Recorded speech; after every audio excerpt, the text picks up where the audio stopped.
आज हक और इंसाफ की फतह हुई है।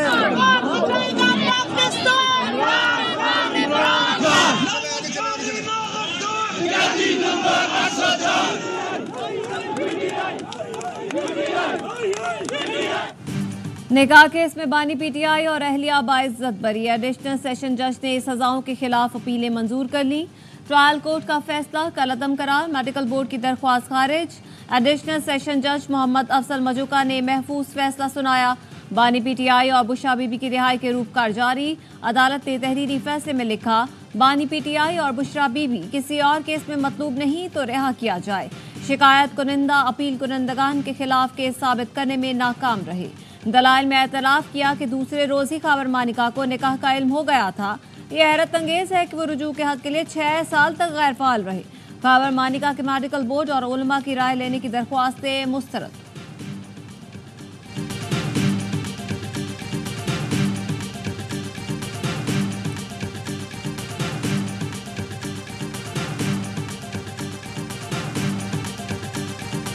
खान साहब के खिलाफ 2 केसेस थे। एक अलकादर, उसमें खान साहब की बेल है। दूसरा ये वाला केस जिसमें खान साहब जेल में थे। आज खान साहब की रिहाई होने चाहिए। ये आखिरी केस था जो खत्म हो गया। ये आखिरी केस था। आज बानी पीटीआई की रिहाई होनी चाहिए। ये वो केस था जिसकी कोई बुनियाद ही नहीं थी। तमाम केसेस सियासी बुनियादों पर बनाए गए थे। बारिस्टर गौहर कहते हैं, बानी पीटीआई सुप्रीम कोर्ट के गुज़श्ता रोज के फैसले से खुश थे। बानी पीटीआई जब रिहा होंगे तो कौम उनका इस्तकबाल करेगी। बानी पीटीआई चाहते हैं मुल्क में आईन और कानून की बालादस्ती हो। कमल शोसब ने कहा कि फैसले से खवातीन की इज्जतें महफूज हो गई।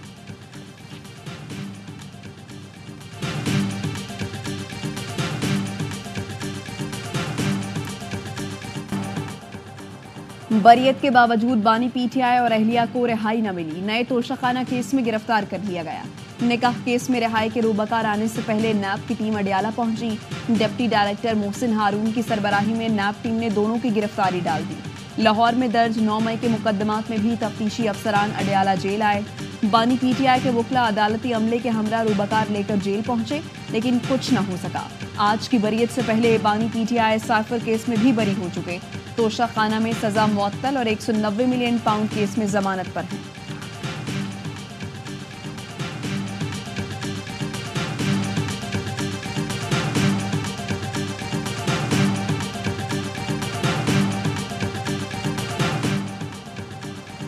तोशाखानों को चौथी मरतबा गैर कानूनी तरीके से इस्तेमाल किया जा रहा है। बानी पीटीआई और अहलिया को रिहा ना किया गया तो अवाम की अदालत से रुजू करेंगे।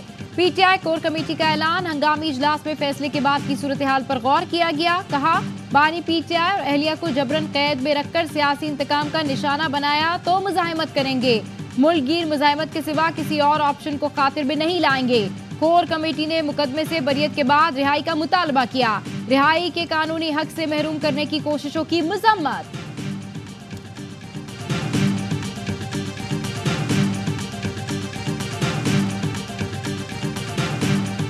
बहुत ही घटिया केस था। फैसले अदालती कम और सियासी ज्यादा हो रहे हैं, लेकिन मैं फिर भी इमरान खान साहब को बाहर निकलता हुआ नहीं देख रहा हूँ। मजीद केसेस हैं और मजीद बहुत सारे मराइल हैं। आइन और कानून से बाहर जाके भी रियायत धड़ाधड़ दें और 40 साल पुराने केसेस के फैसले ना हो तो कौम ये भी देख रही है 15 दिन में बहुत कुछ होगा, बहुत कुछ देखने को मिलेगा।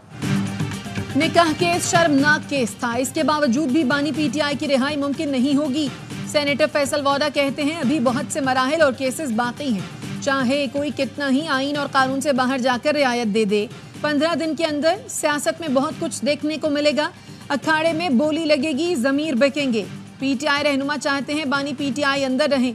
बुशरा बीबी रिहा हो गई तो पीटीआई के टुकड़े जल्दी हो जाएंगे।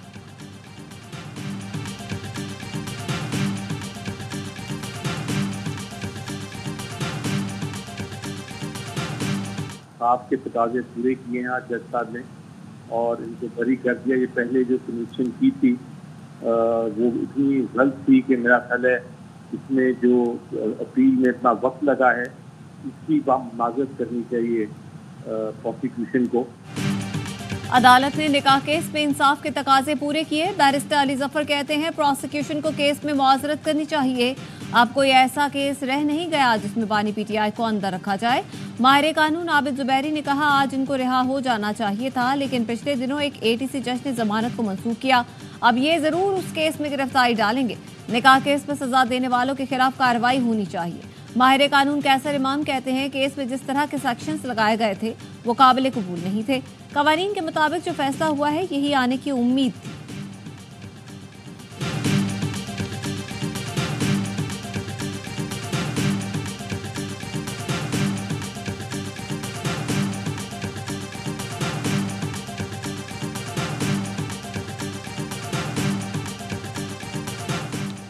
वज़ीर-ए-आज़म शहबाज शरीफ और सदर नून लीग नवाज शरीफ की मुलाकात, मुल्क की सियासी सूरत हाल और सुप्रीम कोर्ट के फैसले पर तबादला ख्याल।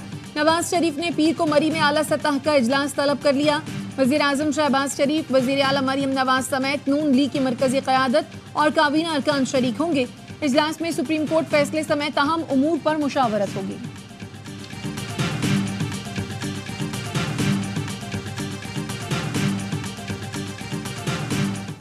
आइन की जो तशरीह है वो तो अदलिया कर सकती है, लेकिन री राइट करना जो है अदलिया का काम नहीं। कल का फैसला जो है मेरी हम्बल राय में जो है वो आइनी फैसला नहीं था, उसमें सियासी मुज़मरात जो थे वो बड़े वाज़े नज़र आ रहे। सुप्रीम कोर्ट का मखसूस नशिस्तों का फैसला आइनी नहीं था, सियासी मुज़मरात वाज़े नजर आए। आइन के आर्टिकल 151 और 100 को री राइट किया गया। आइन दोबारा लिखना अदलिया नहीं पार्लियामेंट का काम है। वज़ीर दिफा ख्वाजा आसिफ कहते हैं, अदालत में सुन्नी इत्तेहाद कौंसिल गई, पीटीआई का तो नामो निशान ही नहीं था। जब अरकान सुन्नी इत्तेहाद कौंसिल का बयान हल्फी दे चुके हैं तो सुप्रीम कोर्ट कैसे कह सकती है कि ये पीटीआई के अरकान हैं? जो साइल ही नहीं थे उनकी दहलीज तक फैसला पहुंचाया गया, फैसले की होम डिलीवरी की गई।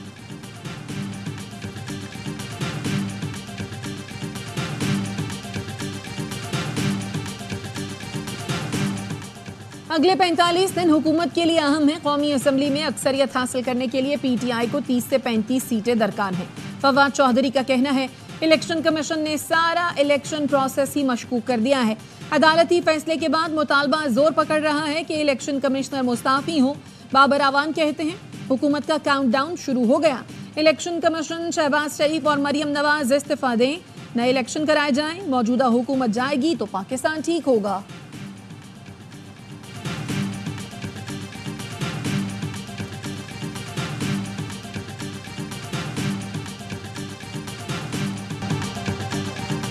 जमात इस्लामी ने सुप्रीम कोर्ट के फैसले को हवा का ताज़ा झोंका करार दे दिया। चीफ इलेक्शन कमिश्नर और 4 मेंबरान से इस्तीफे का मुतालबा कर दिया। हाफिज नईम रहमान कहते हैं, मौजूदा सियासी सूरत हाल में विकेट की दोनों तरफ खेलने वाली पार्टियां ली तौर पर फैसला कबूल करें। हाफिज नईम रहमान और असद कैसर का टेलीफोनिक राबता। अमीर जमात इस्लामी ने कहा, अदालती फैसले के बाद चीफ इलेक्शन कमिश्नर को मुस्ताफी हो जाना चाहिए। फॉर्म 45 की बुनियाद पर नशिस्तें भी हकदारों को मिलनी चाहिए।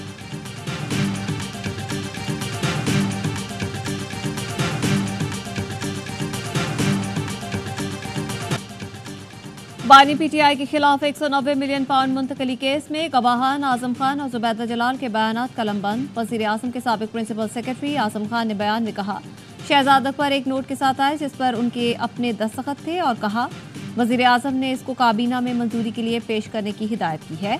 नायब ने साबिक प्रिंसिपल सेक्रेटरी का दौरान तफ्तीश लिया गया बयान भी पेश किया।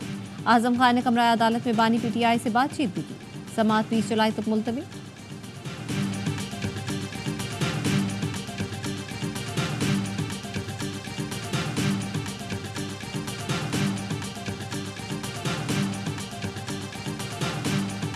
आपको वो एवेन्यूज जो कि ढेला टैक्स नहीं देते उनको आप टैक्स लगाएं। जो ऑफिशियल जो हमारा टारगेट है रेवेन्यू का 13 ट्रिलियन वो अपनी जगह है। सरमायाकार को आप ताजर को तंग नहीं करेंगे। I will not allow you to adopt those tactics. Tax ना देने वालों को टैक्स नेट में लाएं। वक्त ज़ाया किए बगैर बेहतरी की जानिब बढ़ना होगा। ताजरों और कारोबारी अफराद को नाजायज तंग ना करें। वज़ीर आज़म शहबाज शरीफ की FBR हेडक्वार्टर्स के इजलास में गुफ्तगू। कहा, IMF से स्टाफ लेवल मुआहिदा हो गया, हतमी मंजूरी एग्जीक्यूटिव बोर्ड देगा। अल्लाह ने चाहा तो यह IMF का आखिरी प्रोग्राम होगा।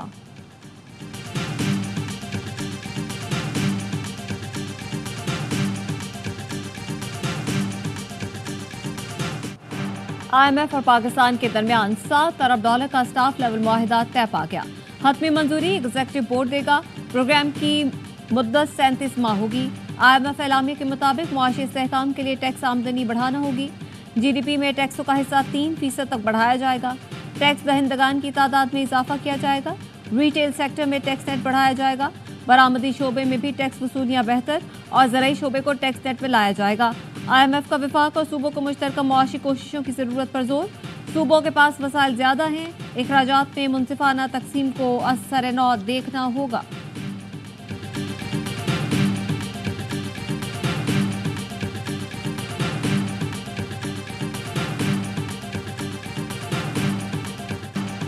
बिजली बिलों में 3 माह के लिए रिलीफ 94 नहीं 86% घरेलू सार्फिन को मिलेगा।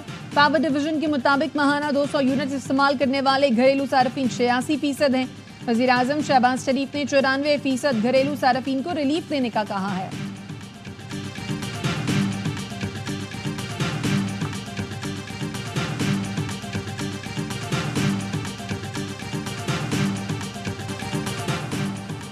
सदर आसिफ जरदारी की कैप्टन मोहम्मद उसामा बिन अरशद शहीद के घर आमद। शहीद के वालिद से इजहार ताज़ियत, अहले खाना से हमदर्दी का इजहार किया। सदर ने शहीद मोहम्मद उसामा बिन अरशद की बहादुरी और वतन के लिए खिदमात को भी सराहा।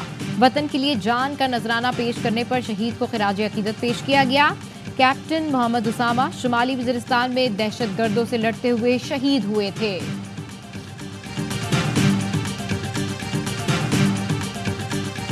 तो 16 से लेकर 18 के दरमियान गर्मी बढ़ सकती है। कराची में वही 37-38 तक जा सकता है दोबारा टेम्परेचर। और चूँकि नमी आजकल बहुत ज़्यादा 60 से 70% चल रही होती है, तो हॉट एंड ह्यूमिड वेदर होगा जो कि तंग करने वाली गर्मी है। लेकिन उसके बाद फिर 19 और 20 को इम्कान होगा बारिश का।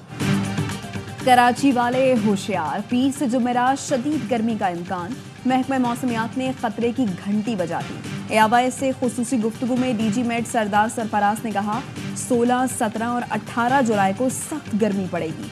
समंदरी हवाएं बंद होंगी। हवा में नमी का तनासुब 60 से 70% होगा। दर्जा हरारत 38 डिग्री तक जा सकता है। 19 और 20 जुलाई को कराची में बारिश की नवीद भी सुना दी।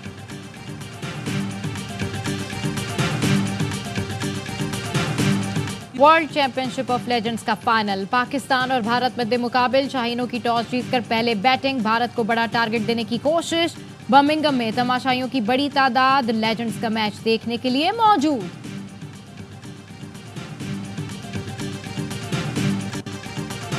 भारतीय क्रिकेट बोर्ड की चैंपियंस ट्रॉफी के लिए पाकिस्तान का दौरा न करने की खबरों की तरदीद। नायब सदर भारतीय बोर्ड राजीव शुक्ला का कहना है कि चैंपियंस ट्रॉफी पर कोई ऑफिशियल बयान नहीं दिया। हमें नहीं मालूम मीडिया में यह खबर किसने दी। चैंपियंस ट्रॉफी में टीम की शिरकत का फैसला हुकूमत करेगी।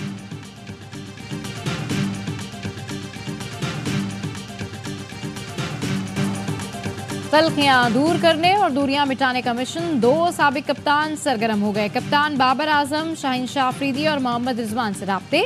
जराए का कहना है शाहीन की वतन वापसी पर साबिक कप्तान के घर में तीनों की मुलाकात कराई जा सकती है।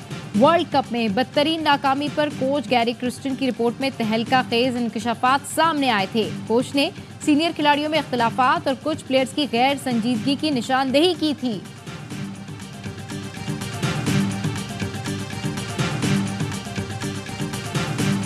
कायम मकाम chief justice high court Sindh के दिल से हल्फ उठाता हूँ कि मैं खुलूस नीयत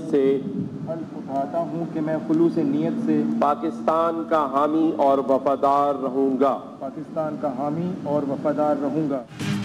जस्टिस शफी अहमद सिद्दीकी ने chief justice Sindh high court के ओहदे का हलफ उठा लिया। गवर्नर सिंध कामरान किशोरी ने जस्टिस शफी अहमद सिद्दीकी से हलफ लिया। Justice Shafi Ahmed Siddiqui Sindh high court के 27वें चीफ जस्टिस हैं।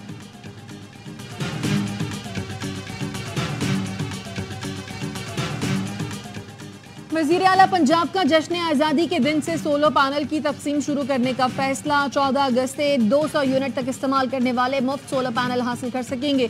मरियम नवाज कहती हैं सोलर पैनल्स की फराहमी से बिजली के बिल्स में 40% तक कमी होगी। मुश्किल हालात हैं लेकिन हम आवाम के साथ हैं और रहेंगे। 200 से 500 यूनिट इस्तेमाल करने वाले 10% अदायगी पर सोलर पैनल हासिल कर सकेंगे।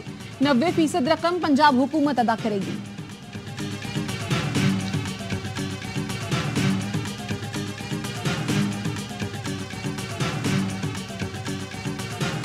कोयटा के मगरबी बाईपास अख्तराबाद के करीब धमाका।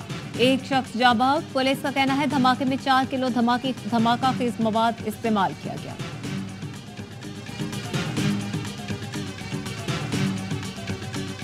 अमरीकी सफीर डोनाल्ड ब्लूम की वजारत दाखिला में वजीर दाखिला मोहसिन नकवी से मुलाकात। इंसदाद दहशतगर्दी, मनशियात और सिक्योरिटी के शोबों में ताउन बढ़ाने पर इत्तफाक। मोहसिन नकवी ने कहा कानून नाफिज करने वालों की इस्तादाद बढ़ाने में अमरीकी ताउन अहम है। पुलिस का वफ्द जल्द न्यूयॉर्क का दौरा करेगा।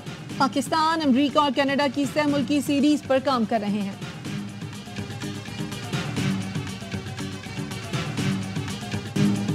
मिसाइली फोर्सेस की सफाकियत। खान यूनिस में सेफ जोन पर वहशियाना बमबारी। अलमवासी पनाह गुज़ीन कैंप को खून में नहला दिया।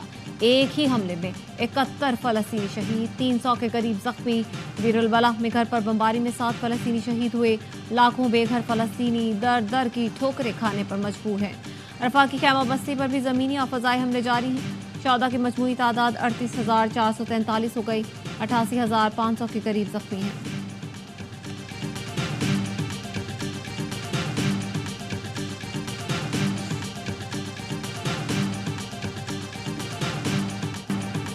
कश्मीर में डोगरा राज की सफाकियत को 93 बरस बीत गए। पाकिस्तान समेत दुनिया भर में यौम शहदाए कश्मीर मनाया जा रहा है। 13 जुलाई 1931 को 22 निहत्ते कश्मीरी नौजवानों को डोगरा फोर्स ने अजान देने पर अंधाधुंध फायरिंग करके शहीद किया था। शहदाए कश्मीर को खराज अकीदत पेश करने के लिए मुजफ्फराबाद आज़ाद कश्मीर में रैली। भिंबर में रैली के शुरका ने मजलूम कश्मीरियों की जिद्दोजहद आज़ादी की हिमायत जारी रखने का अज़्म किया।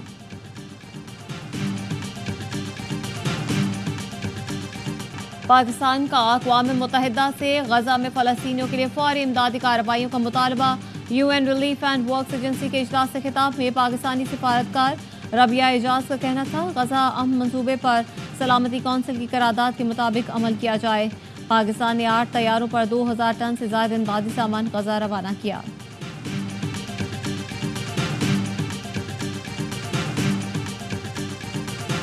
इलेक्शन लड़ रहा हूं और जीतूंगा। सदर बाइडेन का फिर इलेक्शन की दौड़ से दस्तबरदार होने से इनकार। कहा मैं डेमोक्रेट्स का उम्मीदवार हूं, पीछे नहीं हटूंगा। अमरीकी सदर बाइडेन की इंतखाबी मुहिम के लिए बड़ा धचका। डेमोक्रेट डोनर्स ने इंतखाबी मुहिम के लिए $90 मिलियन की फंडिंग रोक दी। अमरीकी अखबार के मुताबिक डेमोक्रेट सुपर पिक ने मुबाहिसे में नाक़िस कारकर्दगी पर फंडिंग रोकी।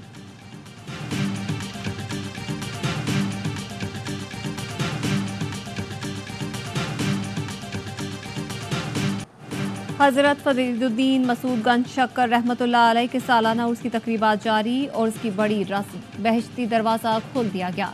मज़ार पर सिक्योरिटी के सख्त इंतजाम। कम उम्री में बना फुटबॉल का जादूगर स्पेन के लामिन जमाल का है हर तरफ चर्चा। इतवार को यूरो कप का फाइनल, सब मुंतजिर हैं कि जमाल क्या कमाल दिखाएगा। 16 साला फुटबॉलर के गोल ने स्पेन को फाइनल में पहुंचाया था। विंबलडन पर होगी किसकी हुक्मरानी। नोवाक जोकोविच और कार्लोस अल्काराज लगातार दूसरी मरतबा कल फाइनल में टकराएंगे। 2023 का एक्शन रीप्ले होगा। सेमीफाइनल में जोकोविच ने इटली के लोरेंजो को शिकस्त दी। दिफाई चैंपियन अल्काराज ने मेडवेडेव को आउट क्लास किया। पीसीबी का नसीम शाह को दी 100 के लिए एनओसी न देने का फैसला ज़राए का बताना है। फास्ट बॉलर को वर्कलोड मैनेजमेंट के तहत एनओसी जारी नहीं किया। नसीम गुज़श्ता साल फिटनेस मसाइल का शिकार थे। लीग में उनका बर्मिंघम फोनिक्स के साथ मुआहिदा है, जहां वो 1,25,000 पाउंड की महंगी तरीन कैटेगरी में शामिल थे।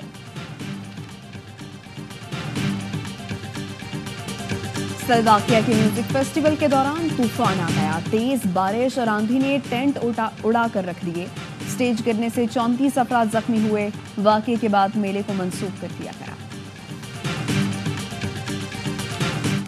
और बेलारूस में पाकिस्तान की सकाफत के रंग बिखर गए। दारुल हुकूमत मनसक में पाकिस्तान एक्सपो का इनेकाद। इफ्तिताह पाकिस्तान के सफीर सजाद हैदर ने किया। नुमाइश में पेंटिंग्स के जरिए पाकिस्तान के रंग उजागर किए गए। नुमाइश 15 अगस्त तक जारी रहेगी।